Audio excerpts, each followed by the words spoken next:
Bull before. Sometimes it happens. Oh, I'm sorry, what? No, we need to go back to that. Sometimes you just hit people with your car. It happens.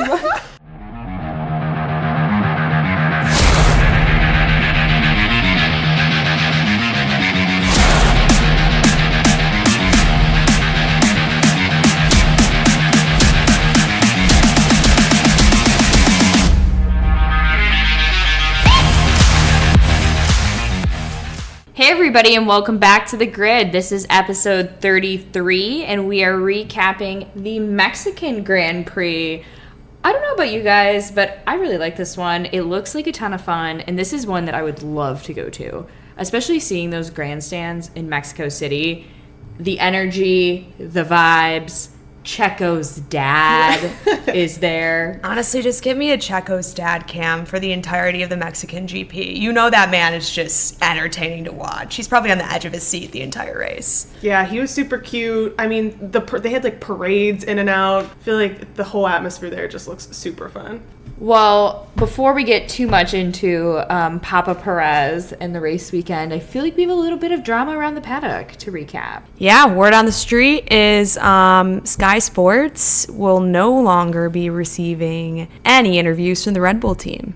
And they said indefinitely. I thought it was just going to be the Mexican GP, but they came out and said indefinitely they will not be giving interviews to Sky Sports because I guess Ted Kravitz recently said that Hamilton had been robbed of the championship last year and that Verstappen didn't deserve the championship last year, which, I mean, definitely allowed to have your opinions, but as a commentator, I feel like you should remain pretty neutral. I do, okay, so I get that, but I do think it's a very strong stance from Red Bull to just come out and say, we're not talking to you indefinitely. Yeah. Because, I mean, I agree, but at the same time, your whole point is to comment on things and kind of, state as they happen, but provide your own opinions. And I feel like as long as you say, I do think it's all about how it's presented, obviously, but I feel like that's pretty serious from the Red Bull team. And way to have Max's back, but I was shocked by that reaction. Yeah, I feel like if it would have been, in the moment, Abu Dhabi a year ago, fine. But it's a year later, and I know things have been brought up because of the cost cap and all of that. But I still feel like he should have been a little bit more neutral than being he mentioned multiple times that Hamilton was robbed, and then, he kept on calling Hamilton the 8-time world champion. Oh, okay, that's a bit much. Yeah. Yeah, I was alarmed because at first when I heard the, just read up on the fact that he wasn't speaking to the press, I was like, okay, it's a little bit of a, not surprised, a little bit dramatic, but not necessarily dramatic. I guess Max isn't usually dramatic, but I know he's one of the first, if he doesn't feel like he's being portrayed in a fair light, he cuts communication. We've seen this with Netflix.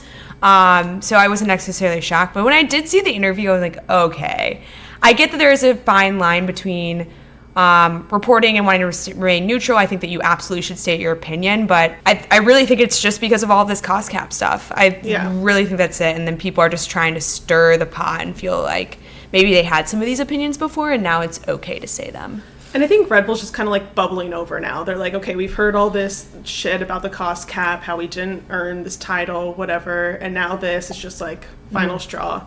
And I guess there are other commentators, Sky Sports isn't the exclusive F1 commentators, but they are pretty large, is who we normally hear. Yeah, I guess that's also kind of just why it surprises me, is that to cut off all of Sky Sports, because I could see okay, well, we're done talking to Ted Kravitz, he can go pound sand, but I feel like there are a lot of other opinions and viewpoints that have come out of Sky that are very complimentary of Red Bull. I feel like it's not an organizational thing. It sounds like it's truly just kind of Ted going rogue a little. Agreed. Do you think they maybe tried to say, yo, Sky Sports, keep Ted in check, and Sky Sports was he can say what he wants? I wonder if they'll eventually just fire him, too. If that will be kind of what Red Bull's asking for, is to fire Ted. And I feel like firing somebody over their comments, to me, that would be taking it way too far. I would be surprised to hear that. If anything, I could see them wanting an apology. Yeah. Yeah. But, I feel like there's a lot of interim steps before, demanding they fire someone. Yeah, and it's kind of just, a negative opinion. I feel like that's not a fireable offense, but... No, and, it wasn't something that was... It's not like he said anything discriminatory. Yeah, Yes. that's what I was going for. Yeah. Like, because those type of comments, don't get me That's wrong. fine. And, you know, I think we've seen some of that. And, like, Hamilton has been very open about the fact that, you know, you can talk about me as a athlete and, like, you can certainly criticize my performance. But when it turns discriminatory and nasty, like, that's a different situation. And to me, like, okay, this is not that, you know.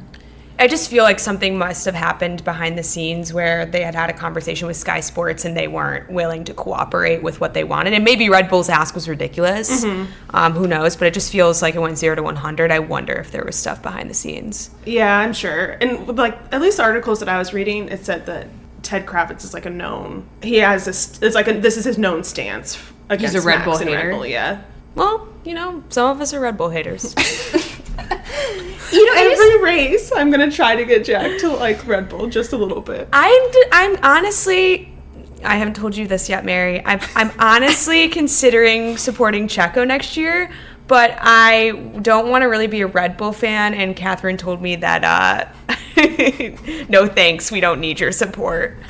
Not that we don't need it, but I'm not gonna sit next to the couch with her watching races, supporting Checo, and then hating on Max. I can't. I wasn't gonna actively hate on him. I'm just not rude. It's like me with Lando right now. I root for Lando. Okay. Silence across the table. I do. I think I'm going to pick Alonso because I'm going to stick with my old dogs, I guess. And I still love his performance in Suzuka. And, spoiler alert, was devastated that he had another DNF here in Mexico. Yeah. And I mean, just hearing him on the radio where he's like, you know, like, great, like, what a season. What a season. Really irritated, obviously, because he keeps having car issues. So, Yeah, I think he's really had it with Alpine. It's been a terrible season. We've seen a lot of great drives from Alonso. Just to have stuff like this happen that sucks. not that the Aston Martins, you know, have a particularly competitive car this season, but at least it's reliable, and hopefully it's a better car next year for him to drive. Because he's just fun to watch. Mm-hmm. Speaking of Alonso, Yeah. the drama between Alonso and Hamilton is really heated up, I feel. I love it. I feel like it's always kind of been brewing in the background, but has gotten worse this season. Well, and to me, it genuinely seems like a lot of their problems still come from when they were teammates. Mm-hmm. Which, how many years has it been? Like, I feel like both of them are like pretty prideful people, though.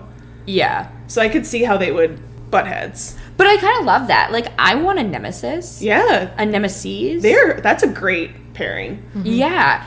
Because I think they're both iconic. Yes. First and foremost. Big personalities. I mean, Jesus, can you imagine being, like, just a normal team member on that team when they were both together? Just like being an engineer. Mm-hmm.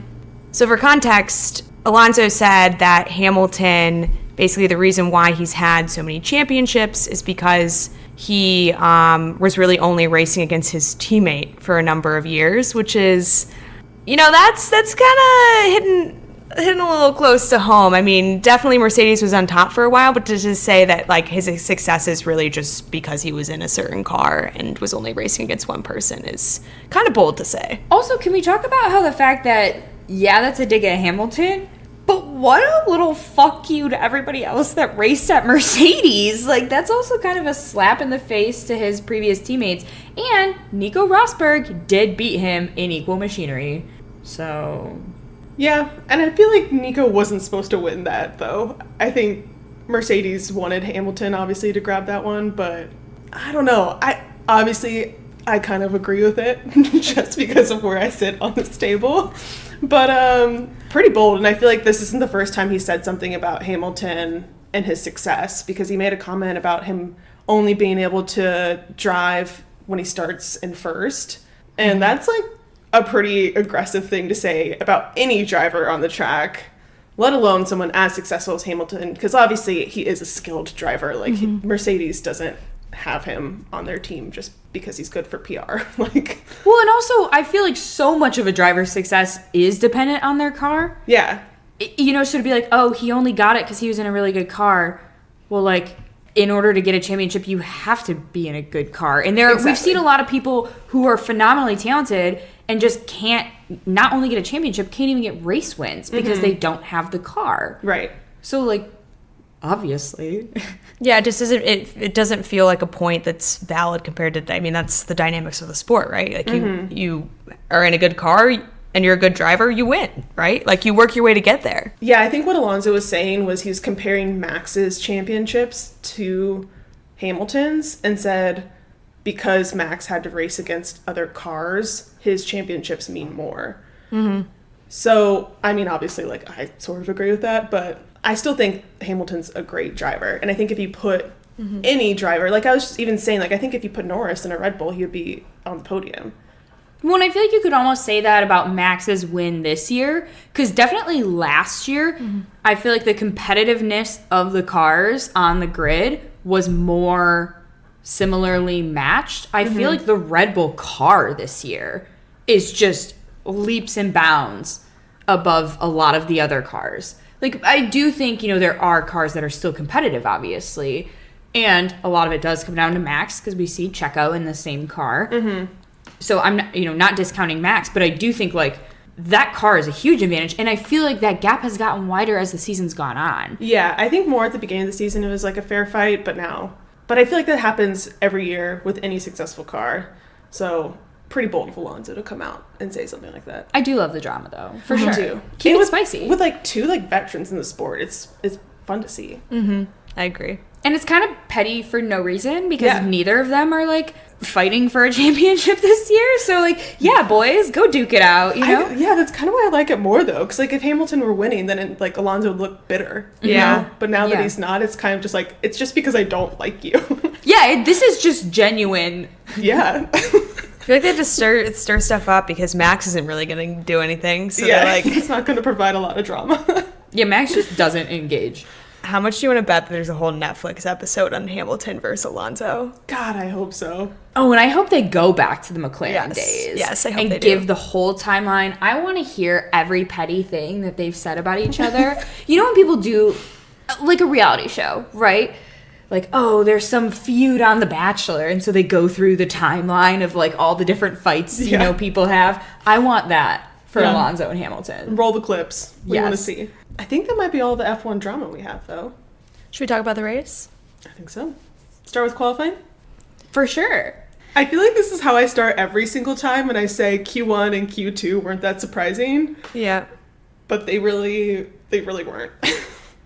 They really were not. I feel like the story with qualifying this weekend was mainly that, you know, Verstappen ended up getting his maiden pole in Mexico over the two Mercedes, which was exciting for him.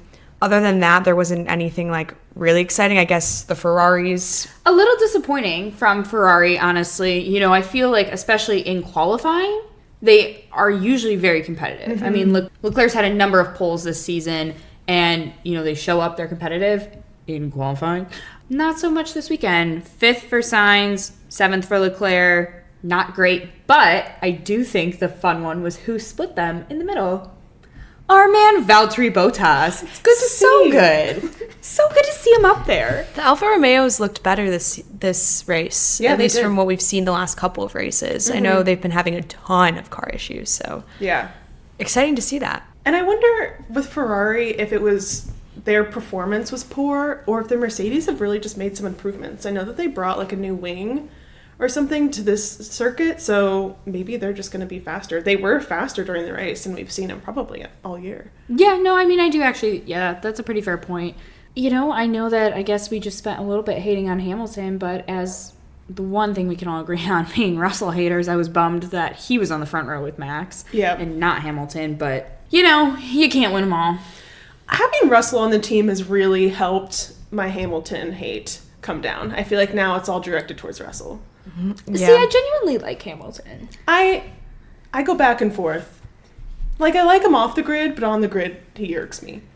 I do want him to get a win this season. I know you don't. I know you didn't even want him on podium, but I do too. I want to see him. I feel like, well, I don't know. The Mercedes has been a lot better towards the back half of the season. Maybe it'll be possible, but How funny would it be if he beat Max in Abu Dhabi?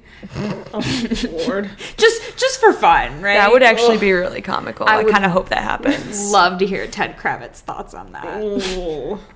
Okay, well, we'll get into the race. From the back, we did have 2 DNFs here, which one is saucy, and we'll definitely have to come back to it. But our first DNF was Yuki Tsunoda, and our second one... No comment. Yeah. Yeah, we're coming back to that. And then the second one I already mentioned, but Fernando Alonso. And that was a bummer, because it was just straight up the car. Mm-hmm. Anyway, in 18th place, we had Nicholas Latifi.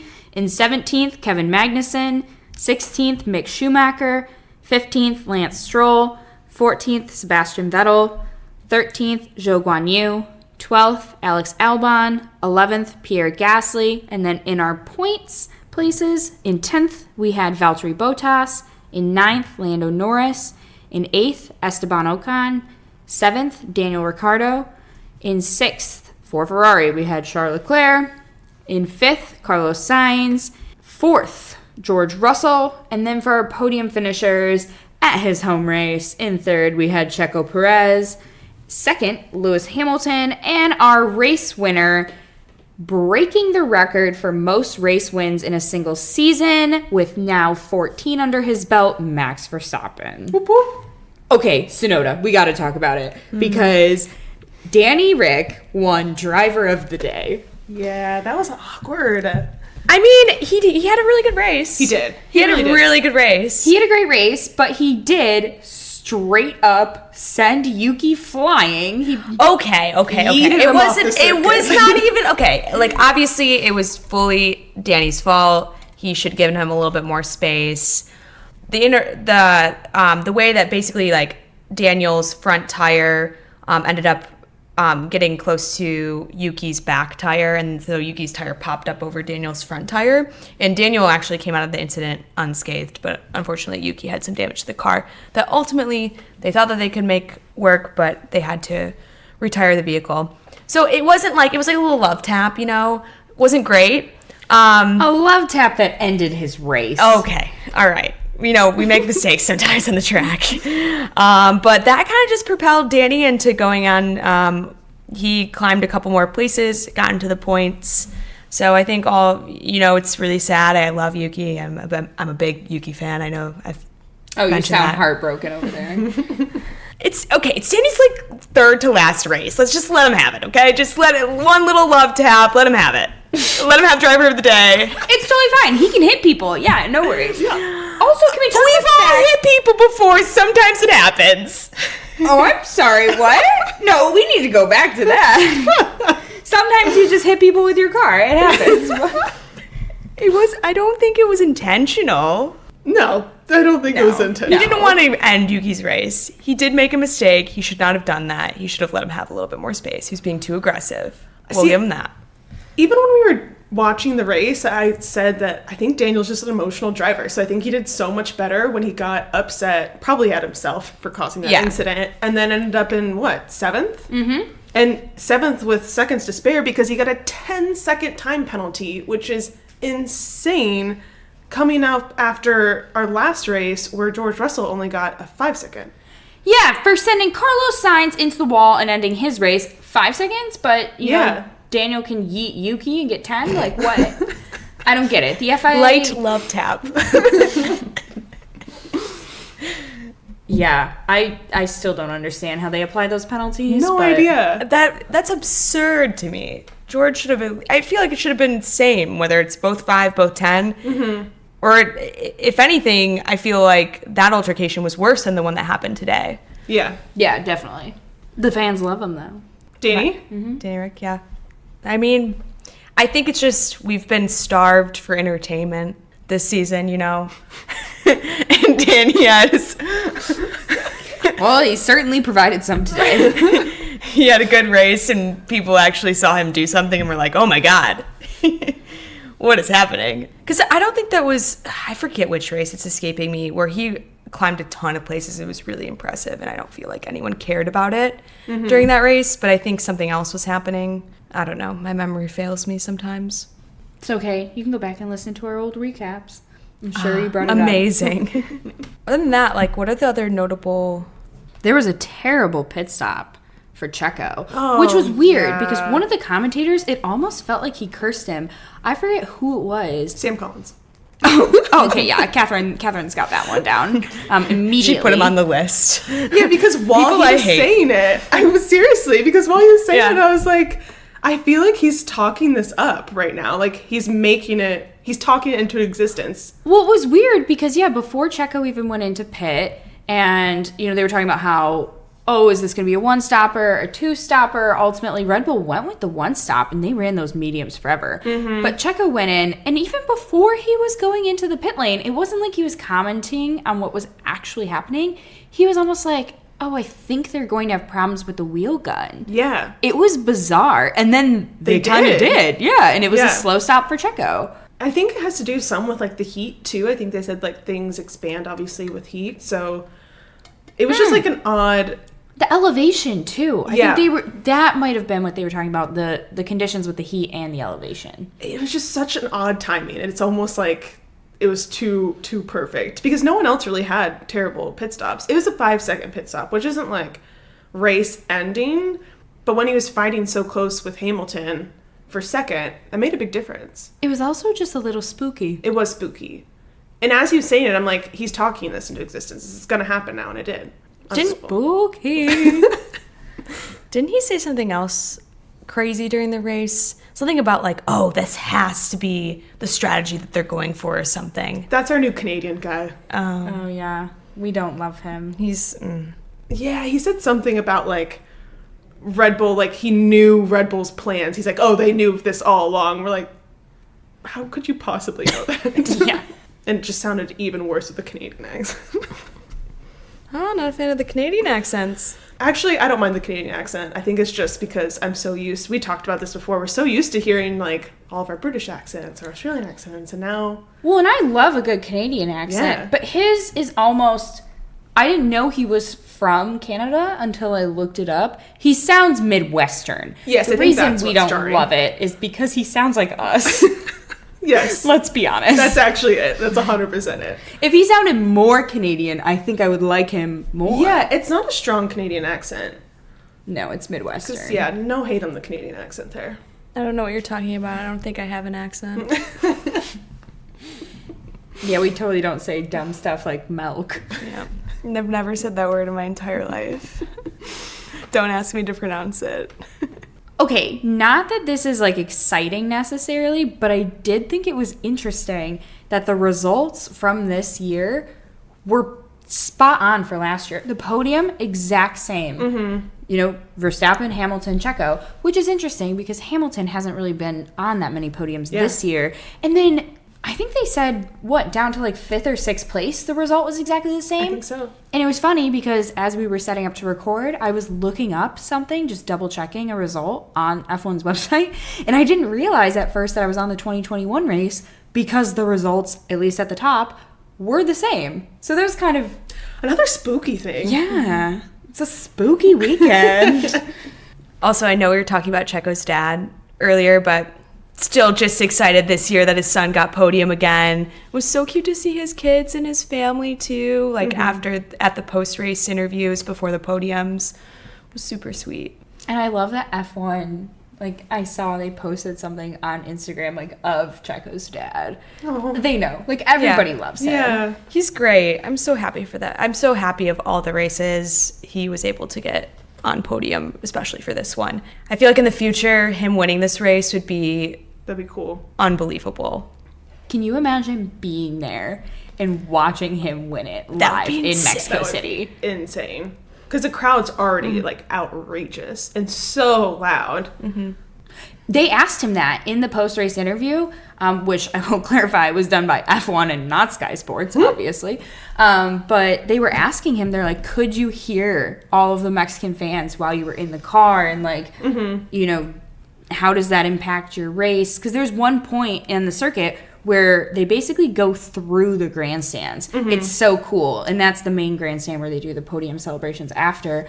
I don't actually know what his answer was because it was in Spanish. Yeah, I was going to say, what did he say, Mary? I have not practiced too much, so, all of those Duolingo lessons are not helping right now. But, we're just going to assume that they really helped. Speaking of the crowds, though, at one point the crowd started booing Hamilton when he was doing his post-race. And there's a photo of Checo in the background wagging his finger at the crowds to say, obviously not appropriate to be booing people, which I thought was a nice touch from Checo. It is great to hear Checo did that, because very interesting that I guess, makes a little bit of sense knowing like Red Bull or Mercedes rivalry over the past couple of years, but still, that, especially during a post-race interview. Just another reason to love Checo. Yeah. So cute. Great sportsmanship. And the podium celebrations are funny here because they have these little like elevators that they come up through, and it feels like a concert. It really does. Like almost like an early 2000s concert. Like I'm picturing like Hillary Duff or something. Justin Bieber, I'm pretty Yes. sure for his entire concert tour did an exact stunt like that where he just rose up through the floor. Yep. It feels very Super Bowl halftime show. Oh yeah. To a T. Yep. Next, I want somebody to like parachute down onto the podium, Oh, that would be fun. Yeah, That'd be really I feel like at the Red Bull ring, you know? They do have people parachute in, not the Yeah. drivers. I bet they're not allowed to do that. They probably just, it's too much of a liability thing, because if their driver's done, then they lose a ton of money. Yeah. Yeah. But at least Max's entrance wasn't like super cringy. I thought him being on the car would be like really awkward, because I've seen it awkward before. Yeah. It wasn't like great, but it wasn't. I feel like it was as graceful as it could be given the circumstances. It's just like a weird position to be in. Yeah, Like, 'cause- go squat on your car while we raise you up on a Right. weird little elevator. Because other people just get to stand, and that's normal, because you can just like wave. Yeah. But like if you're posing with your car, you have to pose. You can't just stand next to it. Well, I feel like you kind of gotta like hold on. Yeah. What if you just like slide off and fall? Oh god, that would be really funny. That would be really funny. Not the most exciting race overall. Max setting a record. Checo's dad was there. Solid, but not like particularly exciting, I guess. Especially after last weekend's race. Yeah. And we have 2 more races to go? Yeah, we have a week off, and then Brazil and Abu Dhabi. Wow, I can't believe it's already the end of the season. Kind of flew by. I feel like they'll be back around again soon. We were just talking about when they started testing this year, February. That's not that far off. We're making plans for February already. I can't believe it's already November, pretty much. Well, thanks so much for listening. We love having you here. For links to all of our social media, you can check out our website, gridgals.com. And wherever you get your podcasts, remember to like, subscribe. And if you want to just drop us a note, talk to us about anything in the world of F1, you can email us at gridgals@gmail.com. And that's the checkered flag for this session. We'll see you back on the grid next week.